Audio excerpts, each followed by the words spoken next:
Prosperity in Black America. What will this require? Is Black business prospering? Are we reaching women and minority-owned businesses? How do we achieve earning parity for wealth for our families? Do our children really have access to education? Will our families have choices for our children? Prison pipelines, mass incarceration, tearing our families apart. A healthcare system not accessible to the masses. The disproportionate termination of Black women from corporate America. When will we actually begin to address what's really at play? How do Black people gain more power to help make these changes? This requires a lot of political will and courage. I'm that provocateur of change. I am Cindi Bright. Welcome to Heartbeat. Good evening, everybody. Welcome to Heartbeat. I am your host, Cindi Bright. Thank you for joining us this evening as we are going to have another great conversation this evening.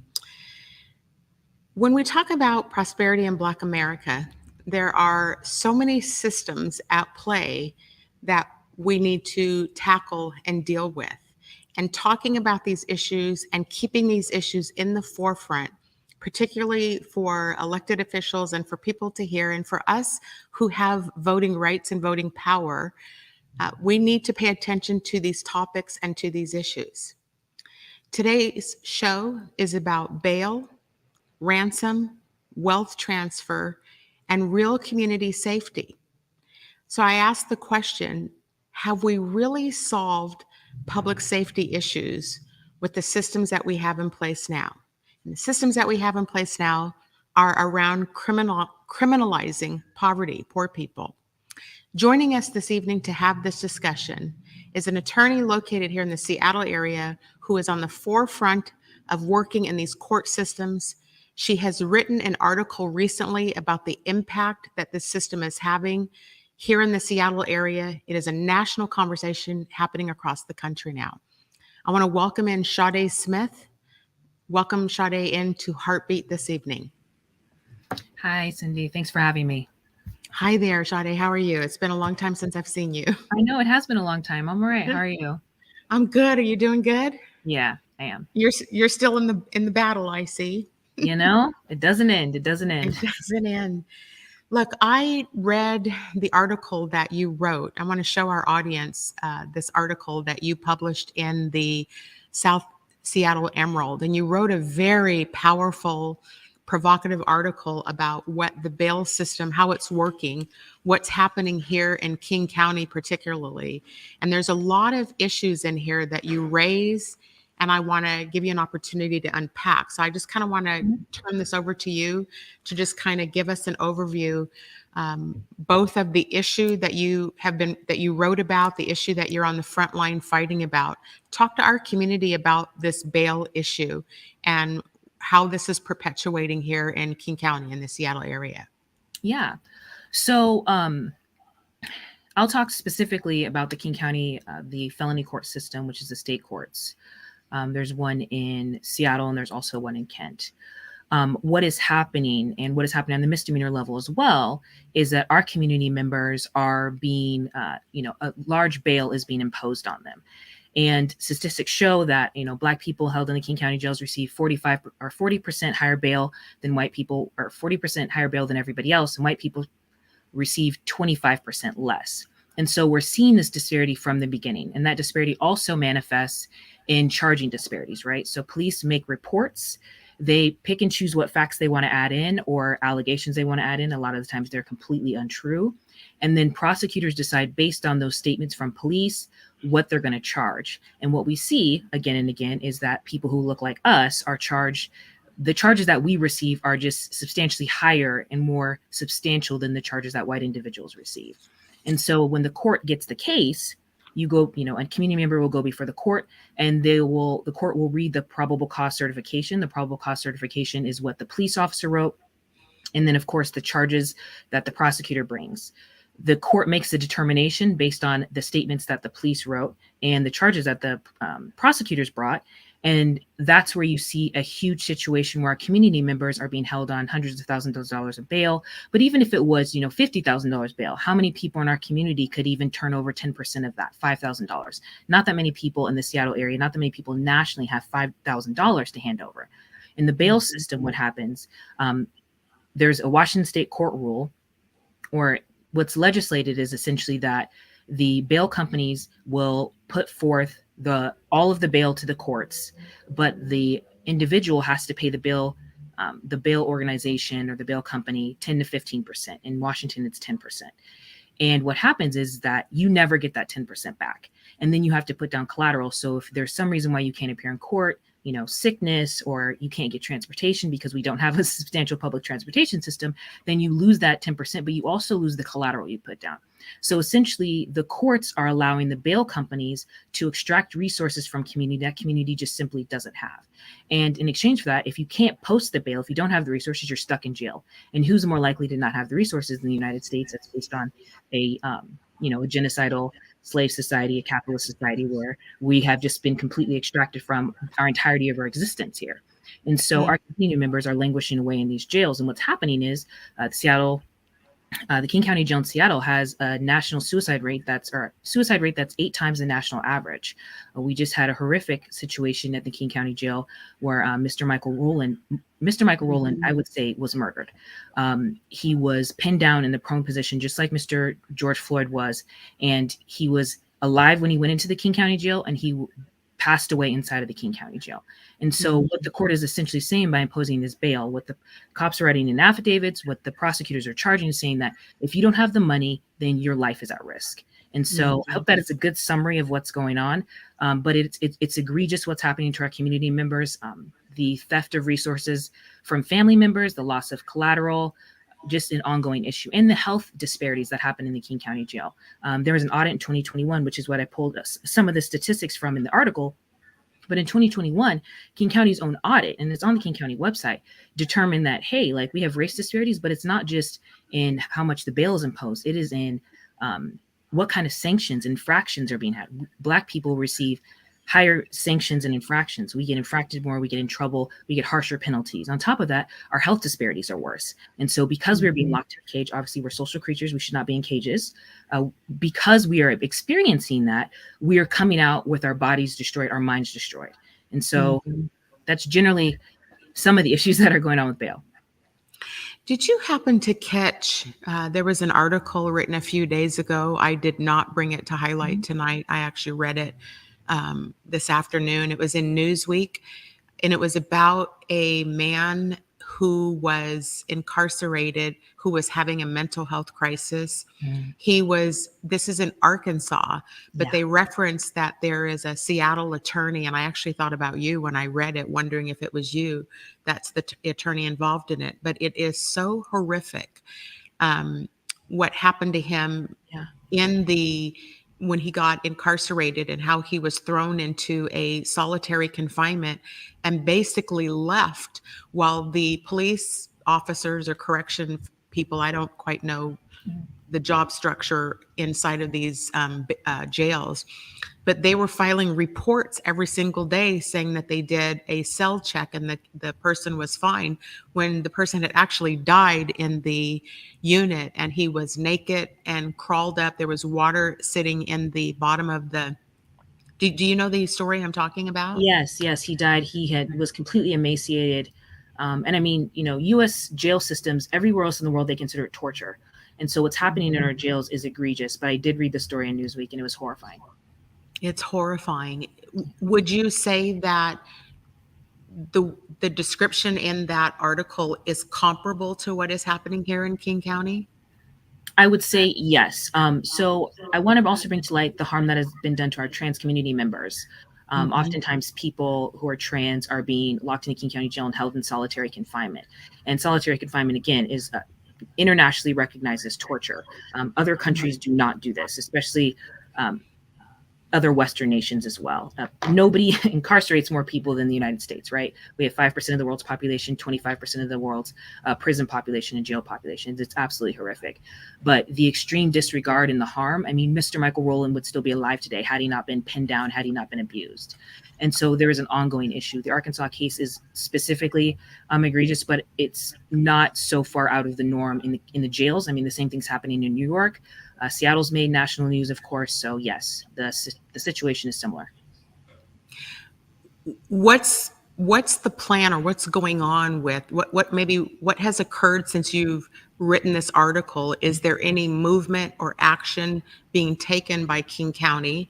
We just swore in last week a new King County prosecutor, Lisa Mannion. Is she involved in this issue at all? And what's the plan of action here to start trying to address some of these issues?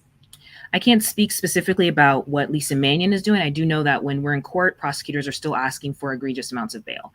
So the prosecutor's office is extremely complicit in all the activity that's going on. There has not been a change. As far as community-wise, there is a movement organized around Shut Down King County Jail. Decrim Seattle's running that, as well as Lavender Rights Project and Dismantle. We're all organizing to try to bring more attention. And this issue, the courts know about it, right? It's not like this hasn't been brought to the court's attention. There is also an issue. The ACLU brought a suit called Hammer versus King County. And that was, I believe, in 1989. And that was a lawsuit about the conditions in the King County jail. And I believe that, one, it's ongoing. I know that they're still under the settlement agreement, but King County Jail is not compliant with that settlement agreement. And so these issues aren't just, something that's happened in 2023. I mean, I'm 36 years old. This is almost going on 40 years, and this has been happening before, obviously, because, litigation takes a while. But the harm that's been done is ongoing and continuous. And just now, people are starting to learn about it. What type of issues are Black people being arrested for that is putting them in this position? Oh, everything. I mean, yeah, it's so over the summer of 2020, we were working on a protest campaign, and it wasn't just Black people. I want to be clear. This criminal legal system preys on everybody. The most egregious disparities happen to Black people, right, and Indigenous people as well. So there should be a solidarity across the board. What's happening is a lot of violence in the King County jails. But when the protests were going on, SPD was just broadly sweeping, infringing on people's First Amendment rights. And there are federal court cases going on right now. There's federal litigation regarding SPD's activity, and there has been since the 2020 protests. But their violence, they were just dragging people, throwing them in the King County jail. And they were just being held and being harmed in the meantime. I mean, there's so many people. And so people just got swept up for protesting, right? Like something that is not in, the Seventh Amendment or something like that, literally in the First Amendment, your right to do so.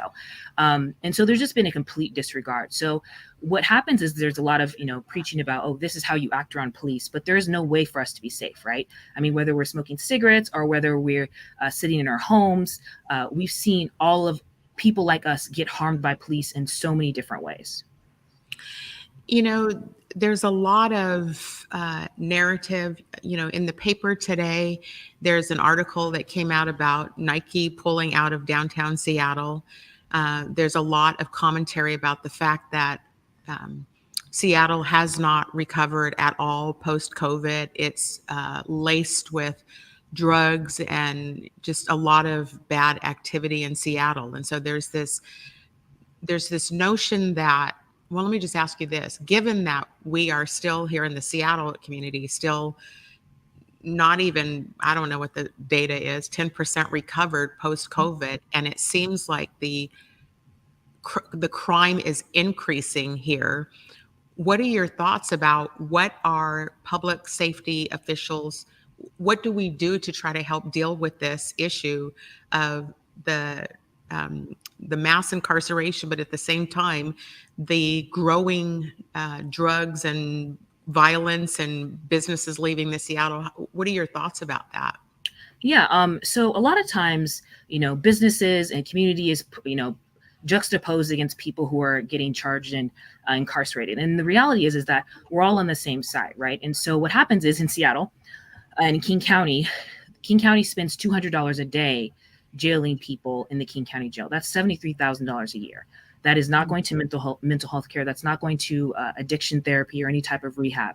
So what we're doing is we're literally burning money, caging people, traumatizing them, and then putting them back on the street and wondering why they can't get it together, right? So we have people without housing. We have a huge housing disparity here. And so when you don't have housing, you're getting priced out of where you grew up.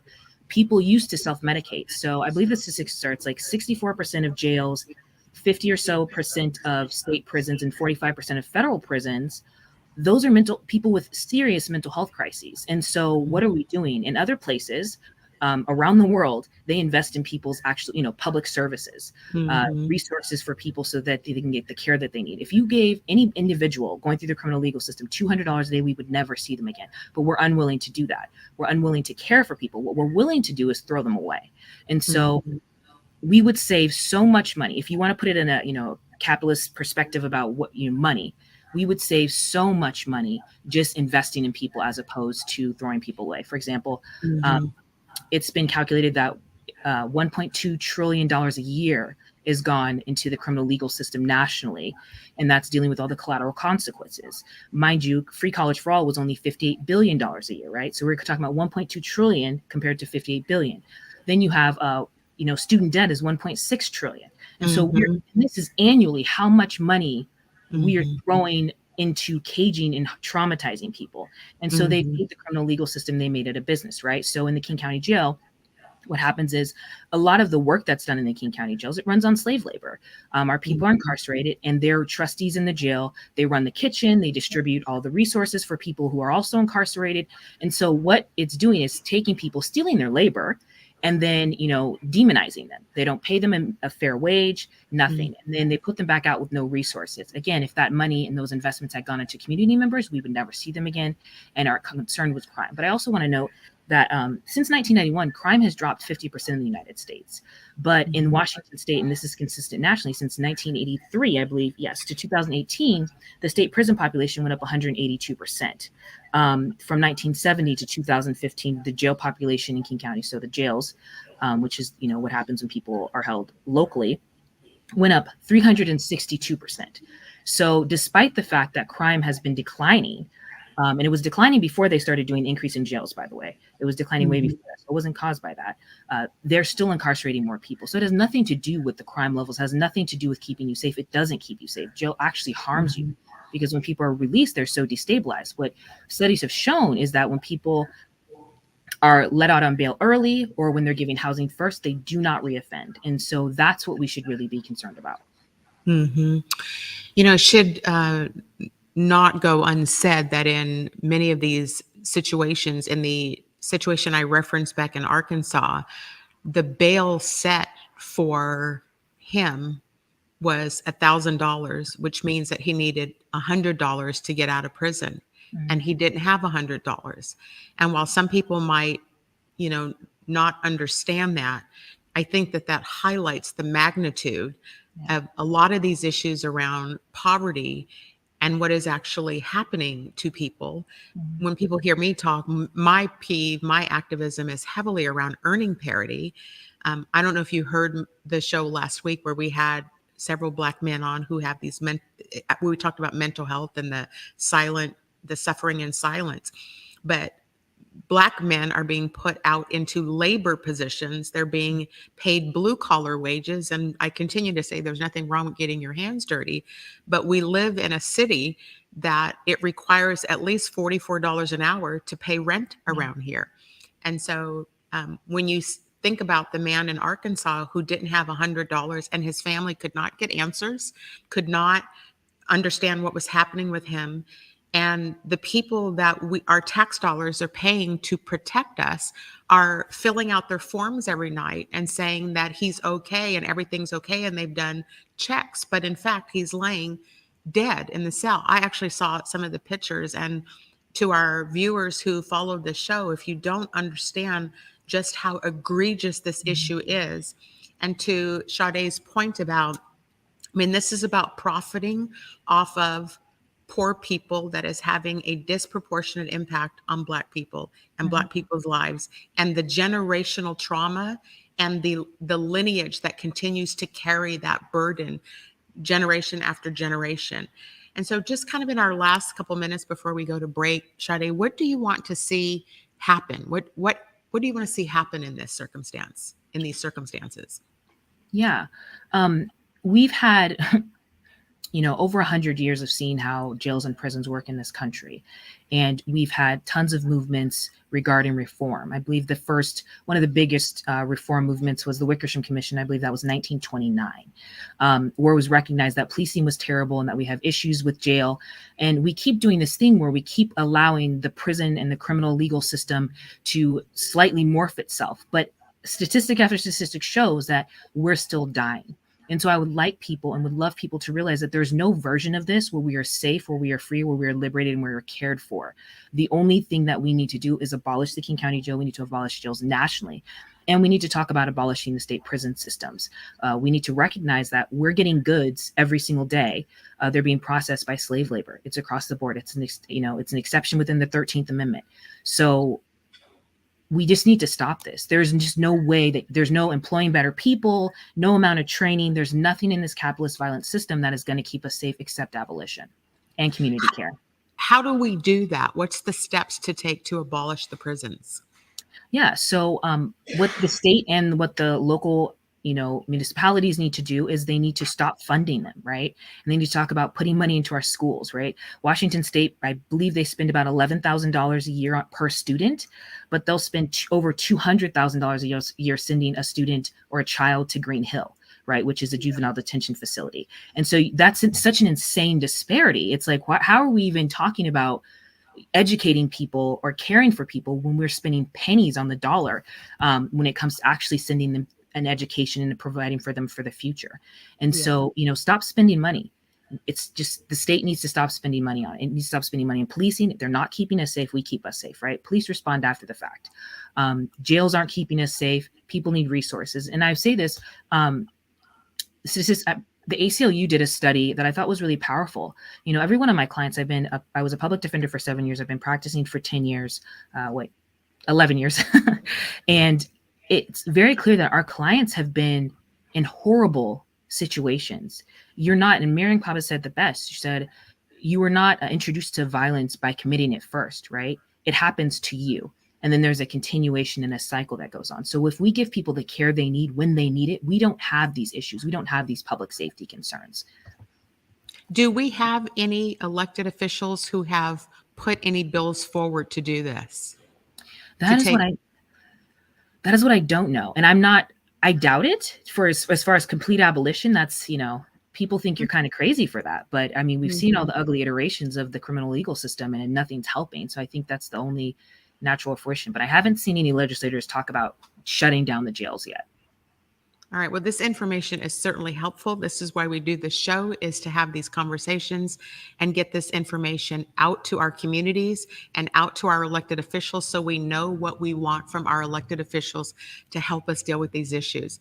Sade, I want to thank you for coming on today and keeping the community informed. We will be back in touch with you at some point this year so that we can try to get some updates, and particularly when we get into election season and we start talking what some of our candidates running for office and our elected officials. We're going to take a quick commercial break and we'll be right back. Thank you. Half that up in sacks, I favor black businesses. Assuming I'm rooting for everybody that's black.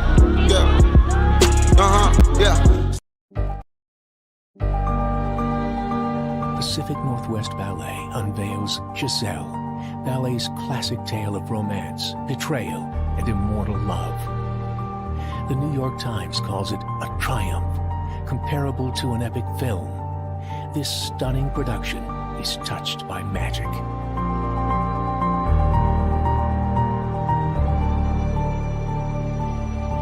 Order tickets now at pnb.org.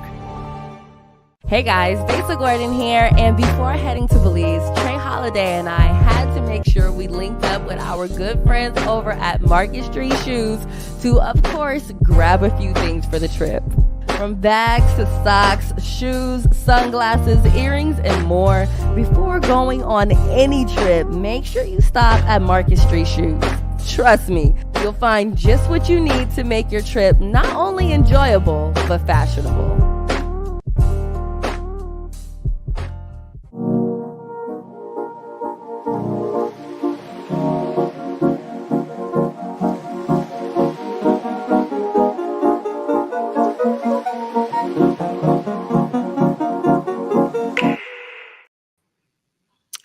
Welcome back to Heartbeat. I am your host, Cindi Bright.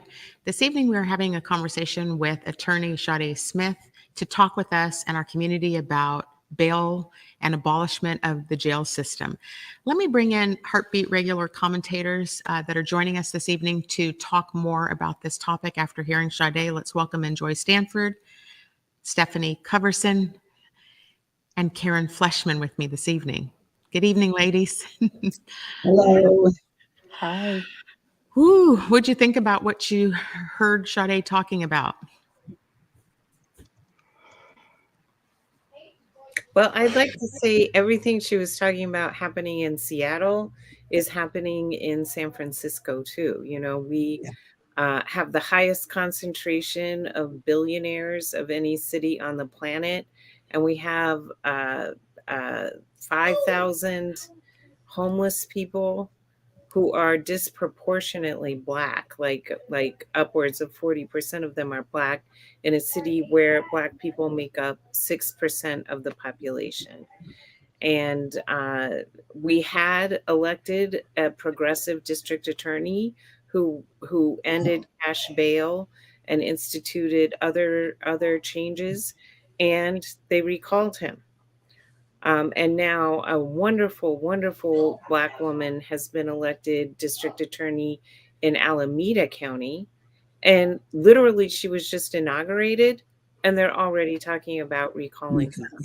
So there is, anytime you try to disrupt this system or change it in any way, in the many ways that Sade described it needs to be changed, the pushback is vicious and intense. Mm. And the pushback on this is because there's so much profit for these folks involved in keeping Black people locked up. When we heard, last week, the men that were talking about, their workplaces and the stress and trauma that they're dealing with, and you look at what she just talked about today, I mean, there is such a direct correlation to this trauma-filled society of targeting Black people to, there's just so much to say about it. I had such an emotional week after last week's show, just even unpacking what a lot of those men said. And then today, did you guys also read the article that I referred to in Newsweek where the man in Arkansas and how egregious things were back there? But I found it interesting in Sade's article that, what is it, 1, 2, 3, 4 different agencies within King County share 5.5% of their budget, right, of the general fund budget, but 71.5% of that budget is spent on the criminal legal system. That is egregious in itself.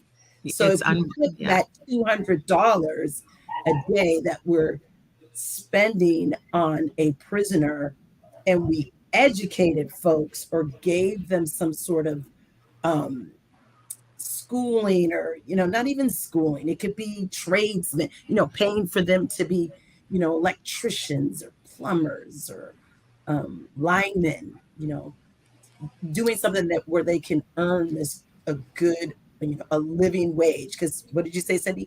$44 an hour to live in Seattle. So you have to earn a good wage. So if we took that money and we spent it in a different way on community resources, which I believe we both ran on when we were running for office, we wanted to spend resources.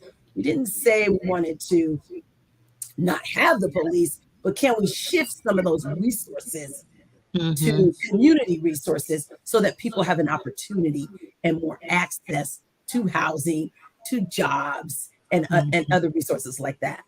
One of the things that if you caught her comments about, the investment into our children too, Stefani, you've worked in the Seattle public school system. Those school systems is where this all begins. Talk to us about your own experiences in that school system and, connect that dot with what Sade was talking about how this all manifests itself. It absolutely is a these systems are working as intended. And so my experience, in fact, is disproportionality in discipline of Black and Brown students, disproportionality of discipline or corrective action in Black and Brown teachers. And what we do know about education is that a representative staff of educators create better outcomes for youth, not just Black and Brown youth, but youth. all youth, Yeah. period. And so, I think the idea of this school to prison pipeline, where youth are Black and Brown youth are more likely to have the police called on them, be suspended, sort of all of these pieces. And, these systems work all as intended. It sometimes is like we'll say a manufacturing line, right? That these pieces happen in the school system. Yes. And then, you are in disciplinary action, expulsion, sort of all of these different processes. And then you're in the juvenile criminal legal processing system. And then you're in the, adult criminal legal system. And I think it's also worth just noting that there's also a foster care to prison pipeline, right? So it's all of these systems, again, working as intended. And then to Sade's point, and Joy, I think you brought this up as well, like there is a financial incentive for incarceration. And I just want to flag for everyone, in August of last year, 2 former Pennsylvania judges were sentenced to prison for orchestrating a cash for kids scheme for-profit prisons in exchange for like almost $3 million worth of kickbacks for sentencing youth as young as 8 years old, many of whom, first offenses for things like jaywalking, petty theft, skipping school, smoking on school property. And so this bail system is just another part of sort of the cog in this machine to create disparate outcomes and disparities in sentencing and in jail times.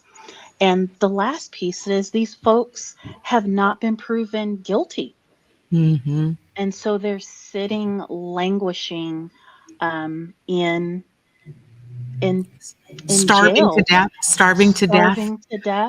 waiting for trial, being traumatized. and Black folks are significantly more likely than white folks to be falsely accused of crimes. And then, you're walking in your orange jail suit, right? And so that sends a message to the jury versus the people who can bail out and get their nice suit or nice dress or whatever it is that they're going to wear. And so it's disgusting. I think a couple things that you just said, Stephanie, are worth really emphasizing. And, earlier today, I was talking to my son about a completely different topic, but he used this analogy of, I think he called it like a chicken look, where you're just constantly like looking over your head, that's the kind of society we as Black people live in. And I think that the general public may not completely understand just how the false accusations, like it only takes one person to say something far-fetched. We live in a Karen society, so it just takes one of them to say something false. and we end up in a prison cell. And to combat that is almost impossible. The other thing I think that what you were saying that I thought I just had a visual of it when you said it is this system is like an assembly line, and every single the school system, corporate America, when we talked about, last week we talked about the workplace is version 2.0 of the plantation. It's the exact same system at play. And I think a lot of people are just beginning to understand what we've all been screaming and talking about forever, because they've used every endpoint to push Black through that throughput and into a system that keeps us poor and keeps us incarcerated and keeps white men in power and taking all the money. And this is all about money at the end of the day. All of these systems is skewed to make sure that white men continue to have it all, or the 1% of white men, and the rest of the people can just suffer. And the lack of, who used the word empathy? The lack of even having empathy for another human life just doesn't seem to exist anymore. It also keeps us quiet. That's so what keeps us quiet? It also keeps us quiet. So it dampens down what they consider rhetoric. And we're just stating facts. So we're just stating facts. Anybody who wants to say, and what comes to mind for me is AOC, that whole group of women in Congress that are like, what about this? What about this? What about this? That's what we're doing here. We're saying, what about, keeping poor people in jail? What about mass incarceration? What about our school system being a school to prison pipeline, our foster care system, same thing.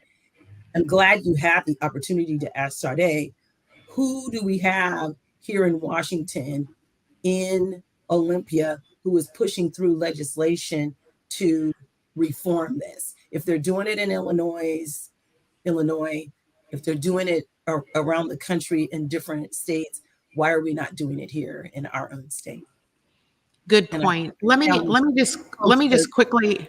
I'm going to go to commercial break really quick, and then I'm going to pick back up on that point, Joy, because that's why I was asking her that question about, is there anybody who's actually carrying this? But let's take a quick break, and I'll be right back. Half that up in Saks, I favor Black businesses. Assuming I'm rooting for everybody that's Black. Yeah. Yeah.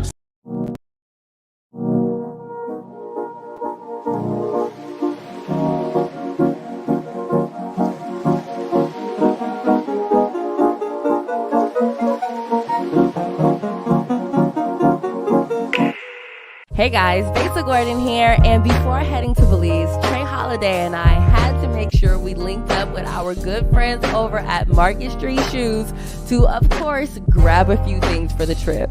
From bags to socks, shoes, sunglasses, earrings, and more. Before going on any trip, make sure you stop at Market Street Shoes. Trust me, you'll find just what you need to make your trip not only enjoyable, but fashionable.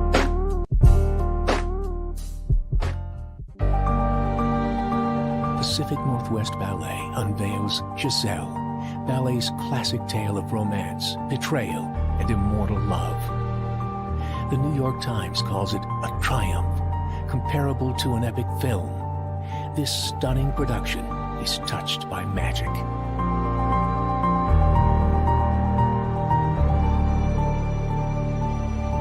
Order tickets now at pnb.org.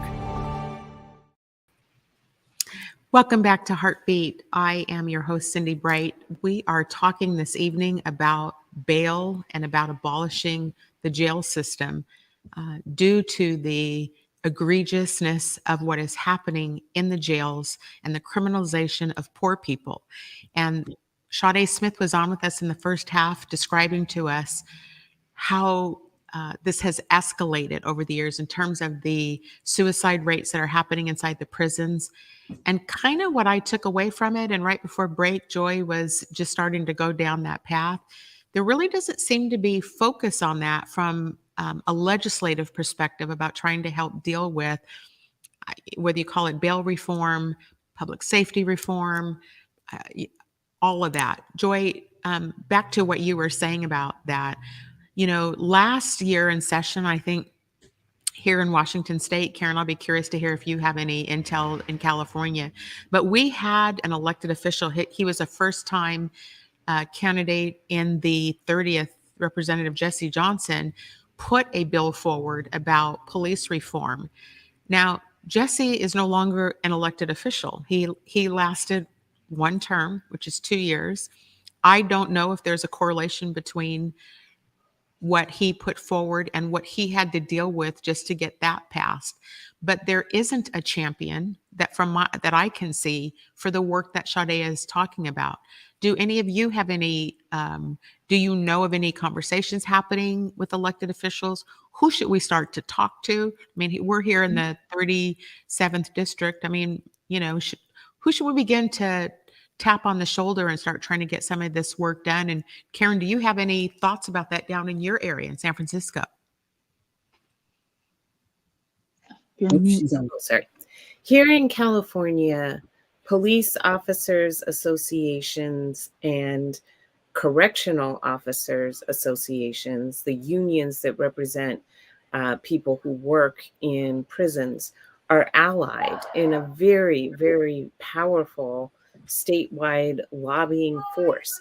Imagine they're all paying dues. A couple $100 from every paycheck goes into the unions. And what these unions do, they donate to elected officials, they lobby elected officials, they can come after, like the Chesa Boudin recall here in San Francisco, led by the Police Officers Association. And they can really stymie any elected official who wants to take action.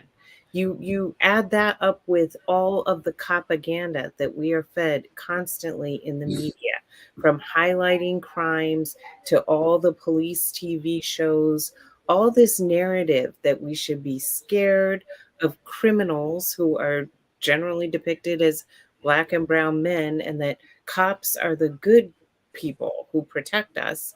And so that narrative becomes very, very popular. And yeah, it's very, very difficult to go against police and go against prisons. Mm-hmm. And the conversations that were held here in Washington State involved law enforcement. So the fact that they are now saying, oh, we can't, our hands are tied. We can't do this. We can't do that. You were at the table. You were at the table with our legislators, bringing these type of policies forward. Then come back to the table and tell us what you need from us. I'm like Karen was talking about, the pictures that I'm seeing are drug addicts. Mm-hmm. Pictures that I'm seeing on my social media in my community that I live in are people that are smoking fentanyl and are okay. How about we not post those pictures, and how about we put some resources to getting them help, having some addiction counseling, seeing what they need. What kind of stress are they under? We talked about that, like Cindi said last week. Men, not coming forward with the stress that happens in the workplace, the stress at home, the stress in just society. And I'm going to recategorize how you said it, Cindi. I always feel like my head is on a swivel. On a what? A swivel. Oh. So when I'm in certain spaces, I'm like, okay, where's the door and who's here? And so Black folks, we always have to have our head on a swivel because you just don't know what's going to pop off. So yeah, but that's the stuff that comes to mind for me. Why aren't we putting that money to resources for that, job creation, addiction counseling, all the things that keep people poor? If I could just hop right in, I mean, I think to sum it up, absolute power corrupts absolutely.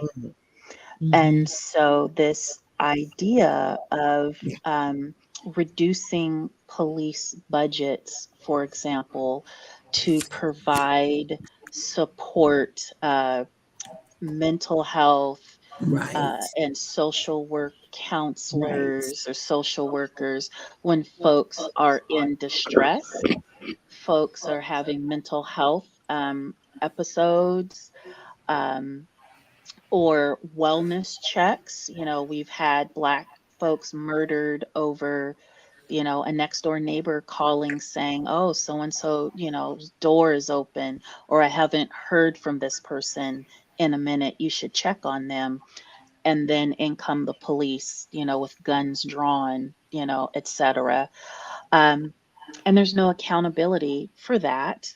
And also, I think there's no desire to divert. Well, there clearly is no desire because it hasn't happened, despite calls for it, diverting funds, because having, law enforcement show up on the scene for things that have nothing to do with their bailiwick, most times it all turns out bad. The a point that you are all driving home in your own way is that we are not ever dealing with the root cause of any of these issues. And so if we go, there are a lot of symptoms of things like we don't have affordable housing, we don't have access to health care. Again, this is about our ability to have an earning power and wealth that has been stripped away. And when there's 10 cents gained, there's 20 cents removed. And this is the fight you see happening all over social medias right now, right? Anytime there's advocacy on behalf of Black people, the visceral reaction to that is to, but the situation, and criminalize who they are because they've made a choice how to cope with life. And it feels increasingly, it's increasing in terms of the intensity of it, because the disparities are so far and wide now that, again, this brings back the conversation about reparations in brown and Black communities, because to fix these issues, we have to start by repairing it, and repairing it requires trillions of dollars to do that, just to be able to get people land back, be able to get people to have money to get in down payments into homes, and to get, I'm done talking about giving Black people jobs. I'm using the language that for Black people to prosper requires way more than an entry-level job with benefits that you can't even afford to buy a home in this area with. And so what are your thoughts about some of these things I'm talking about? I mean, clearly wealth and earning power and reparations has to be at the top of the ticket in this next election. I don't know how, I guess it's Joe Biden running again. How is anybody going to run for public office without dealing with this particular issue? The same way they always have. I mean, let's just start there. And so I think I find it interesting. It's suspicious that we continue to have the same conversations about the same issues. And even Dr. King brought this up in Where Do We Go From Here? Or no, it was in the letter from Birmingham jail, this idea of folks saying, like, I agree with your goal, but I don't like the way that you said it. Or this is not the right time to advocate for this or to push this forward. Wait your turn. And I think the missing piece is that folks are so laser sharp focus on this being a quote unquote giveaway to Black folks in terms of reparations, the point that racism, anti-Blackness, capitalism, ableism, targeting the poor, so the exploitation of folks who are lower income, all of this ugliness is interrelated. And folks are missing that. And also the propagandists are banking on us continuing to miss that. Mhm. Mm. Karen, what were you saying? I can hear you. Oh, yeah. I last Thursday, I got to see parts of a new documentary about reparations, in particularly in Evanston, Illinois, which was the first community in America to pass reparations at the municipal level. And I was talking to the filmmakers afterwards, and I asked one of the filmmakers is a white man, and I asked him, how will white people benefit from reparations? And he talked about how we have real moral injury as white people for all the harm that we have inflicted. And that moral injury is what causes us to have all these pathologies, ranging from mass shootings, alcoholism, drug addiction. You know, white longevity in our country is actually going down, and it's going down because of overdoses and suicides. And he said that we will never really be whole. We will never really be free until we take accountability for the harm that we have caused and pay reparations. Joy, were you going to add something to that? I just think we've all said everything that wraps this kind of all together, and it also shows all the intersectionalities of how this is connected. And I just, where can we all sign up to, advocate for this at the legislative level? What bill do we need to sign in on, pro or con? Those are the things that I like to do to help reform this. But also, I mean, we had platforms, both you and I, Cindi, that included all of this. And so I find it interesting, just like our fellow commentators here said, I don't think anyone's going to run on that. And if they do, it's just not your turn. It's not the time. We're not going to push that. We keep hearing that. Then when is our turn? When is the time? Bernie Sanders has been pushing this for years, but no one's listening to him. They're like, no, we don't need you to run for president. No, we need you to be quiet. So it's like, when are we going to get this out there at the national level?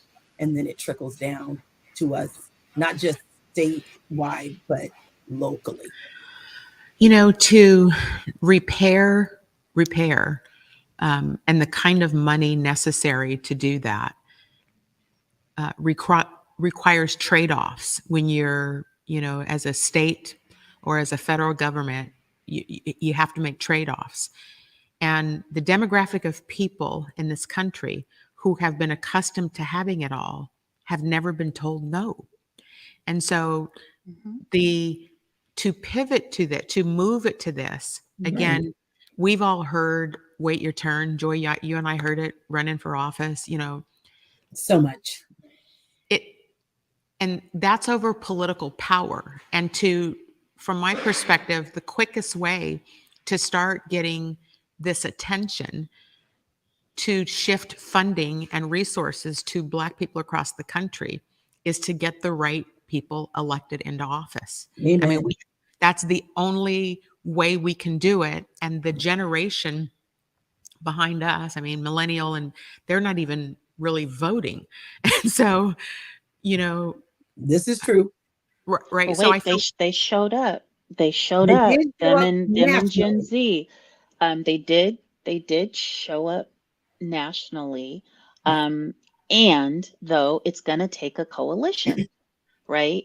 And so that's the problem. If particularly in the state of Washington, I think Black people make up 3 to 4% of the population. And given the propaganda around what reparations looks like, the misinformation, if we can categorize Social Security as a handout, Lord knows how, a system that we've paid into, if people are able to spin that successfully, like they are spinning the hell out of reparations, as a handout. And so with that mis and disinformation, Right. and the fact that we're only 3 to 4% of the population here in the state of Washington, it's going to be a challenge to get a coalition, a multicultural, Yes. multi-generational coalition on board to push some of this legislation forward. Yes. So, so the last data I saw about Black population here in Washington State was 6%. That was the last data that I saw. Not that that makes it a whole lot better for the point that you're raising, but it doesn't just have to be Black people that get the power to push these issues. It has to be courageous people that are willing to go in, and white folks who are willing to tell their cousins that, right? So I could make a strong argument. Karen, I think, would agree with this. It isn't the Black people's issues to fix, it's white people's issue to fix. Amen. And so they hold the power disproportionately. And here in Washington State, blue is the predominant elected power. So, you know, I know this is rhetorical because we're running at the hour here, but, you know, should we think about a way, who takes the lead on going after maybe it's, look, we have an election coming up on January the 28th for the new chair of the Washington State Democrats. Chair Tina Pawlowski is finished she's not going to rerun again. Maybe that's the time. And the candidate that, one of the candidates running is a former Bernie Sanders campaign, former Barack Obama, of a generation. She's, I think, a millennial. Maybe we have some more hope by getting younger people. So focus on a generation as opposed to a race of people that are willing to go in and fight for and help get policies and legislation in place to get this introduced. I'm going to be inviting on here really soon. I'm going to put a note into her this week, our Black lobbyist, Paula Sardinas, to have her come on and give us an update here soon for legislative session to hear what's going on. She would be a great person that we should bring this issue up to ask her about, is anybody talking about this, you know, kind of like what she's hearing, and maybe her firm is one that can help spearhead some of this work. Final thoughts before we're at the hour here, before we close out, from any of you? I have a final thought on reparations. Mm-hmm. There are corporations that still exist to this day that were funded by and benefited from the labor and purchases and sale of enslaved people. Mm-hmm. And so we also need to hold those companies for account as well. And so again, I think this is all of these issues we talked tonight are systemic and interrelated. Mm-hmm. I agree. Look, thank you all for coming on with me this half and unpacking this a little bit. Thank you to Sade Smith, who was on with us the first half of the show. Her work is tireless. We're so grateful that we have somebody who is out there actively working to help change these. Next week, we will have on the CEO of Tabor 100, Ollie Garrett's going to come on for the first part of the show. She wants to talk to our community about licenses that are coming available. I'll let her talk to the number and the processes that we need to follow as a huge opportunity for Black business, for cannabis licensing, and a way that we can start to get some equity, some social equity in terms of our ability to earn a strong living as well. So I ran a little bit over, but thank you all for joining us this evening. We will look forward to seeing you all next Wednesday. Have a good week. That up in Saks, I favor Black businesses. Assuming I'm rooting for everybody that's Black. Yeah. Yeah.